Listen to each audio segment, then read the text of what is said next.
জেগেছি কত, কই কখনো এমন ভাবে আসেনি তো ঘুম।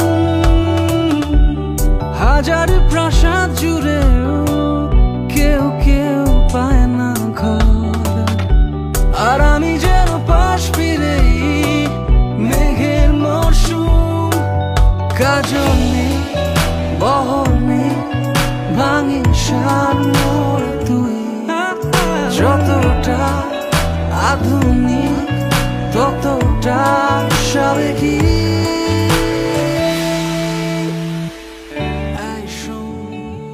আজীবন জানি খুব বড় কথা, তবু তাই কথা থাক হলে এই নইলে কিছু।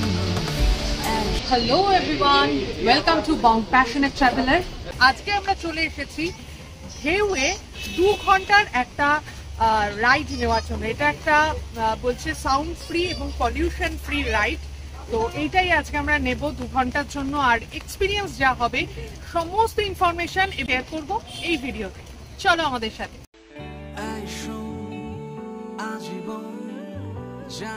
স্ট্যান্ড রোডের ক্রসিং, আর এখানে লাইন দিয়ে হলুদ ট্যাক্সি।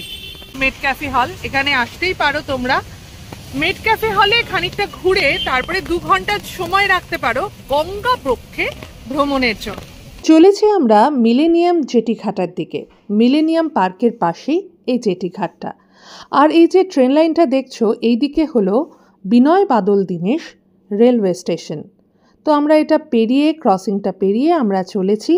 এখান থেকে টিকিট কাটবো আর সমস্ত ইনফরমেশন তোমাদের সঙ্গে শেয়ার করব। আমরা টিকিট কেটে ফেলেছি। এটা লেখা আছে actually joy ride by electric vessel. তো এইরকম ইলেকট্রিক ভেসেল, এটার নাম হলো ঢেউ, ঠিক আছে। এখানে কিন্তু হেরিটেজ রিভার ক্রুজও আছে, সেটা নয়, এটা অন্য আরেকটা। তো এটা 4:30 এখান থেকে ছাড়বে, 2 ঘন্টার জন্য আমাদেরকে গঙ্গাবক্ষে ভ্রমণ করাবে। এর আগে আমরা হেরিটেজ ক্রুজের একটা ভ্রমণ করেছিলাম, সেটা কিন্তু আলাদা, এটা কিন্তু আলাদা। আচ্ছা, এটা ফার্স্টে বলে দিই, 2 ধরনের টিকিট পাওয়া যায়, সেটা হলো এসি, নন এসি। নন এসিতে হলো 200 টাকা আর এসিতে হলো 300 রুপিস। আর বুধবার দিন এটা কিন্তু সম্পূর্ণ বন্ধ থাকে। তো যার জন্য তোমরা বুধবার বাদ দিয়ে যে কোনো দিন তোমরা ট্রাই করতে পারো। আর 3টে টিকিট আমরা কেটে ফেলেছি। এসিরও কাটা যেত, তো এখন বৃষ্টির সময় কে আর ভেতরে থাকবো কি নাকি, আমরা তো বাইরেই ভিউ দেখবো, সেই জন্য ভাবলাম নন এসির টিকিটই কেটে ফেলি। তো খানিকক্ষণ ওয়েট করতে হবে, আর আমার প্রাণটা একটু চা চা করছে, তো চলো একটু চা খেয়ে নিই এখান থেকে। আর এখন এখান দিয়ে ট্রেন যাবে, সেই জন্য লেভেল ক্রসিংটা নেমে গেল। এই মিলেনিয়াম পার্কের পাশে যে জেটিটা আছে একটু দেখিয়ে দিই। মিলেনিয়াম পার্কের পাশে যে জেটিটা আছে সেইখানেই কিন্তু আমরা আজকে এসেছি, কারণ এখান থেকেই ঢেউ ছাড়ে আর বৃষ্টি পড়ছে। কিন্তু মানডে টু ফ্রাইডে শুধুমাত্র বুধবার বাদে 4:30, আর স্যাটারডে সানডে কিন্তু 2টো টাইমে, একটা হলো 1টা থেকে ছাড়ে আর একটা হলো 4:30 নর্মাল টাইম। এই যে এই ট্রিপটাই আজকে আমরা করব। একটা খুব ভালো একটা ইনফরমেশন, সেটা তোমাদেরকে একটু দিয়ে দিই। 2 ধরনের এখানে ক্রুজ আছে, একটা হলো কলকাতা হেরিটেজ রিভার ক্রুজ যেটা, আর একটা হলো পলিউশন ফ্রি ইলেকট্রিক ভেসেল ঢেউ। এখানে এসি, নন এসি আছে, এটা দেখতে এরকম হবে। এই যে হেরিটেজ ক্রুজ, এটাতে কিন্তু গান ঠান এই সমস্ত হবে, এখানে সেসব কিছুই হবে না। তো দেখা যাক এক্সপিরিয়েন্স কেমন হয়। আমরা যখন গেছিলাম 169 ছিল, এখন 190 হয়ে গেছে। আচ্ছা, এখানে কি কি আছে একবার একটুখানি দেখিয়ে দিই। মানডে টু ফ্রাইডে এটা চলে 6টা থেকে। স্যাটারডে সানডে অ্যান্ড হলিডেজ হলো বলছে 5টা আর 7টা, 2টো। আর স্পেশাল অ্যাট্রাকশন হলো 1 ঘন্টা 30 মিনিটের রিভার ট্রিপ তো আছে, লাইভ মিউজিক অর্কেস্ট্রা আছে। পার্কিংয়ের এখানে প্রচুর জায়গা, পার্কিং নিয়ে কোনো প্রবলেম হবে না। চায়ের দোকান পেয়েছি। পম চা খাবি? চা, 3টে চা।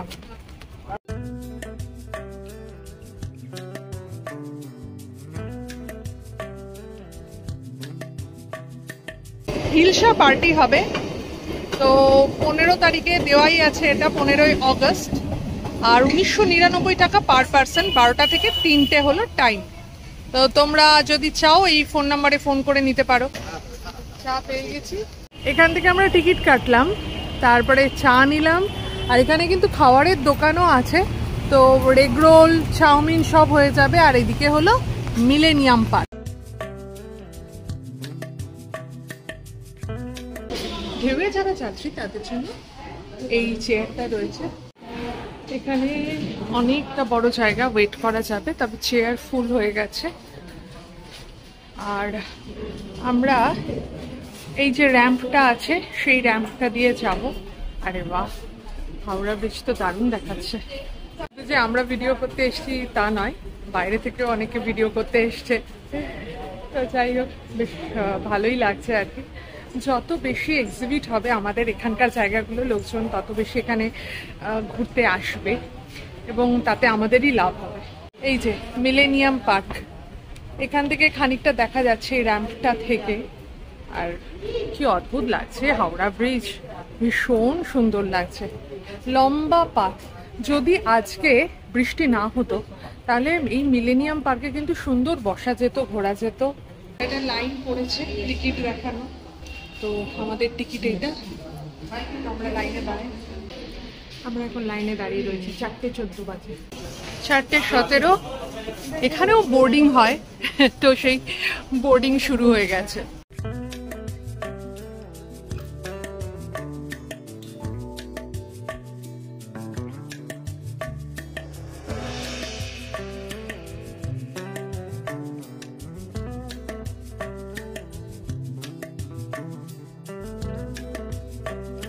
আর এইটা হলো নন এসি। চল, আমরা সুন্দর জায়গা পেয়ে গেছি। আর এখান থেকে ভিউ ভালোই দেখা যাবে। আকাশটা পুরো কালো হয়ে রয়েছে একদম। এখানে পুরো জল এসে গেছে বৃষ্টির মধ্যে, কিন্তু ছাওয়া আছে, বৃষ্টির জল গায়ে পড়বে না। এটা হলো এসি সিট।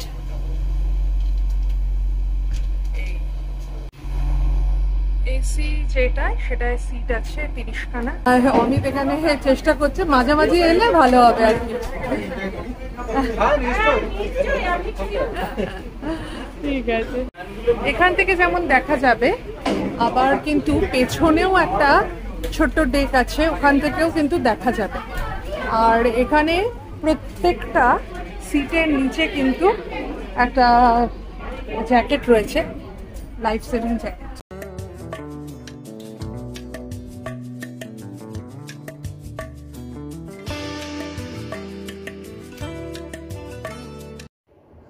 নিচের ডেকটা খোলা হয়েছে, এখানে সমস্ত যন্ত্রপাতি আছে। তো এখানকার যারা কর্মী তারাই এখানে যেতে পারেন। ওখানে সম্ভবত এক্সট্রা লাইফ জ্যাকেট আছে।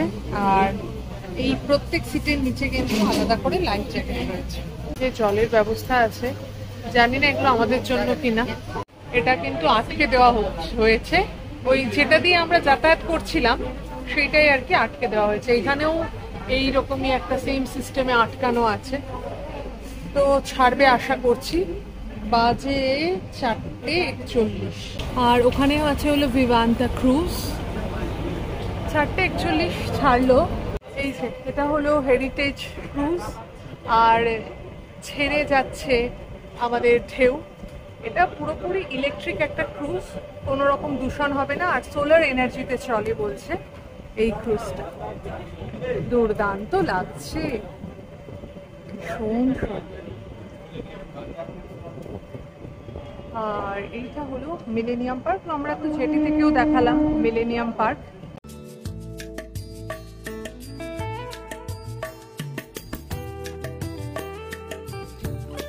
কত বড় মিলেনিয়াম পার্ক, পুরো ওই দিক পর্যন্ত চলে গেছে, ভীষণ সুন্দর। আর আমি এখন এখানে এই কারণে দাঁড়িয়ে রয়েছি যে হাওড়া ব্রিজের নিচ দিয়ে আমাদের এই ক্রুজটা যাবে, তো সেই ছবিটা একটু ক্যাপচার করব। মিলেনিয়াম পার্ক থেকে হাওড়া ব্রিজ একদম কাছাকাছি মনে হচ্ছিল, কিন্তু যত যাচ্ছি দূরত্বটা আর শেষ হচ্ছে না। আর আমরা এখন পাস করছি হাওড়া স্টেশনের পাশ দিয়ে। আচ্ছা, এই যে এখানে ঢেউয়ে এখানে কিন্তু একটা স্ন্যাক্সের প্যাকেট আর জল দেয়, কিন্তু আজকে যেহেতু বৃষ্টি পড়ছে বলে ওরা এখনো স্ন্যাক্সের প্যাকেট নামার সময় দেওয়া হবে। আর আমরা হাওড়া ব্রিজের একদম কাছে চলে এসেছি। আকাশটা দুর্দান্ত হয়ে আছে একদম। আর কত অজানা অচেনা ঘাট তার পাশ দিয়ে দিয়ে আমাদের এই ওয়াটার মেট্রোটা চলছে। হাওড়া ব্রিজ হুগলি নদীর উপর অবস্থিত কলকাতা ও হাওড়া শহরের মধ্যে সংযোগ রক্ষাকারী সেতুগুলির মধ্যে অন্যতম। এটি একটি বড় খিলানযুক্ত ঝুলন্ত সেতু। সেতুটি 1943 সালে অনুমোদিত হয় এবং 1945 সালে পুরাতন পন্টুন সেতুর বদলে বহির্বাহু সেতুটির উদ্বোধন হয়। 1965 সালের 14 জুন সেতুটির নাম পরিবর্তন করে রবীন্দ্রনাথ ঠাকুরের নামে রবীন্দ্র সেতু রাখা হয়। রবীন্দ্র সেতু বঙ্গোপসাগরীয় প্রবল ঝড় ঝঞ্ঝাগুলি সহ্য করতে সক্ষম। এই সেতু দিয়ে দৈনিক 80,000 যানবাহন যায় এবং প্রায় 10 লক্ষ পথচারী চলাচল করে। এই জাতীয় সেতুগুলির মধ্যে রবীন্দ্র সেতু বিশ্বের 6ষ্ঠ বৃহত্তম একটি সেতু। সেতু নির্মাণে 23,500 টন ইস্পাত দিয়েছিল tata iron and steel company এবং এটি সম্ভবত ভারতের প্রথম মেক ইন ইন্ডিয়া প্রকল্প। সেতুর ফ্যাব্রিকেটর কোম্পানি ছিল ব্রেথওয়েট বার্ন অ্যান্ড জোসেফ। 1937-এ ব্রিজ তৈরি শুরু হয়, কাজ শেষ হয় 1942-এর অগস্টে। 1943-এর 3রা ফেব্রুয়ারিতে তা জনসাধারণের জন্য খুলে দেওয়া হয়। হাওড়া ব্রিজ পেরিয়ে ঢেউ এখন ছুটে চলেছে বেলুর মঠের দিকে। আমি আমার বাঁ হাতে মানে হাওড়ার দিকে আমি দেখতে পাচ্ছি বঙ্গেশ্বর মহাদেব মন্দির। এই যে এখানে এখন আহিরিটোলা ঘাট যাচ্ছে। আমার মনে হয় হেরিটেজ ক্রুজটা আরো একটু ভালো, কারণ ওটা পুরোটা একদম খোলা, যার জন্য হলো যেখান থেকে খুশি এখানে প্রপারলি দেখা যাচ্ছে না। এক্স্যাক্টলি, এটাই হলো এটার প্রবলেম।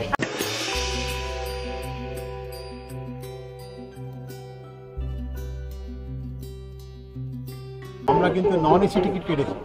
আমার রেকমেন্ডেশন, তোমরা যদি আসো নন এসি টিকিটই কাটো, কারণ এই যে ভিউটা আমরা পাচ্ছি এটা বোধহয় এটা যারা পাওয়া যাবে না, যারা এসিতে আছে তারা পাবে না, তারা নন এসিতেই চলে আসছে আর কি সেটা দেখার জন্য। আমরা এখন কাশীপুরে আছি। কাশীপুরের পাশ দিয়ে ঢেউ চলেছে। এই এতক্ষণে একটা অ্যানাউন্সমেন্ট হচ্ছে যে আমরা বেলুর মঠে প্রবেশ করছি। বেলুর মঠ হল শ্রী রামকৃষ্ণ পরমহংস দেবের প্রধান শিষ্য স্বামী বিবেকানন্দ কর্তৃক প্রতিষ্ঠিত রামকৃষ্ণ মঠ ও মিশনের প্রধান কার্যালয়। এটি হাওড়া শহরের বেলুর অঞ্চলে হুগলি নদীর পশ্চিম পাড়ে অবস্থিত। বেলুর মঠ কলকাতা সন্নিহিত অঞ্চলের অন্যতম দ্রষ্টব্যস্থল।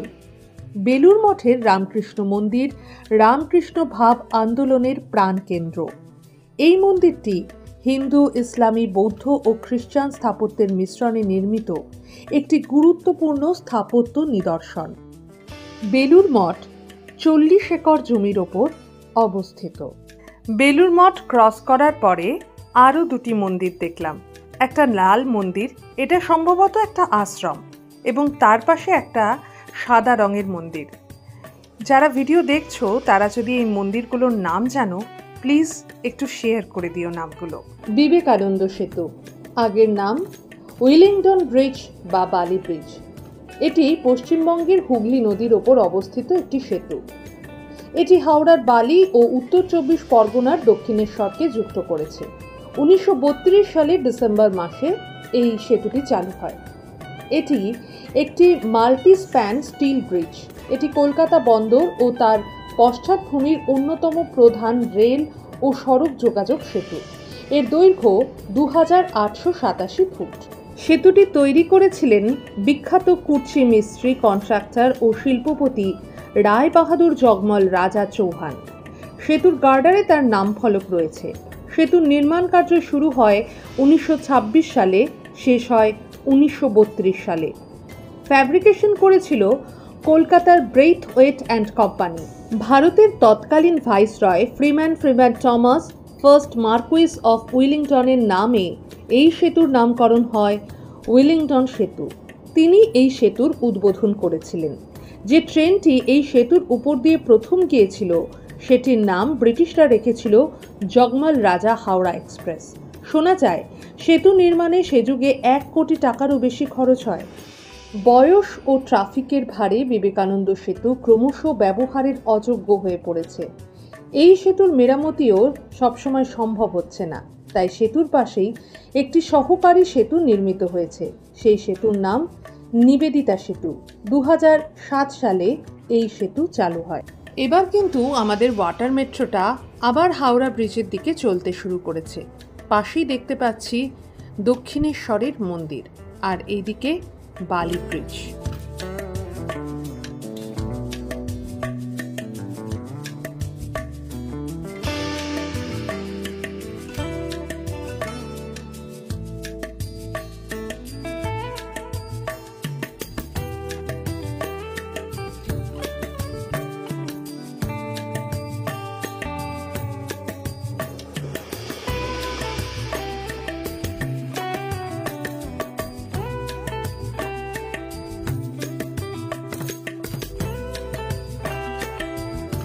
এই ঘাটটায় কত মানুষজন বসে রয়েছে, সুন্দর লাগছে। আর এটা কিন্তু স্পিড নিয়েছে একদম। এটা পুতুল ভাড়ি, চম্পাতলা ঘাট, এইরকম কিছু পাশাপাশি দুটো ঘাট। এবার আমরা শোভাবাজার ঘাটের কাছে, এই যে এইটা হলো শোভাবাজার ঘাট, এর পাড়েরটাই হলো আহেরি টোলা ঘাট, এখানটাই হলো ভূতনাথ মন্দির আছে, আর এই হলো নিমতলা মহাশ্মশান।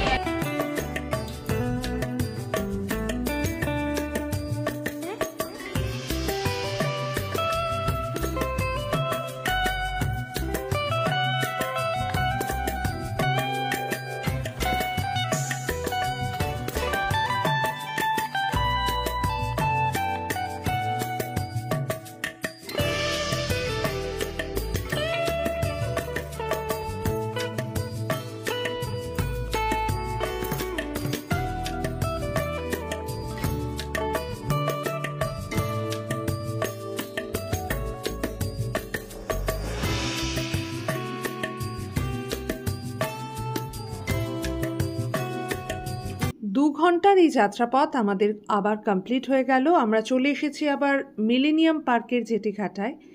এখানে কিন্তু কোনো টয়লেটের ব্যবস্থা নেই। পাটাতন ধীরে ধীরে নেমে যাচ্ছে জেটির ওপরে, আর আমরা চলেছি এবার নির্দিষ্ট গন্তব্যের দিকে।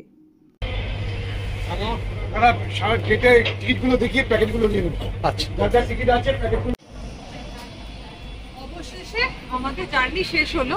এখানে আমরা টিকিট দেখিয়ে আবার আমাদের স্ন্যাক্স গুলো নেব।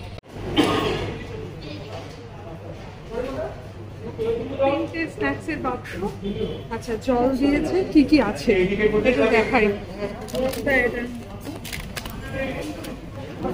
আরে বাহ, একটা এরকম ফ্রাই আছে, এটা সম্ভবত ভেজিটেবল চপ হবে, কেক আর চানাচুর।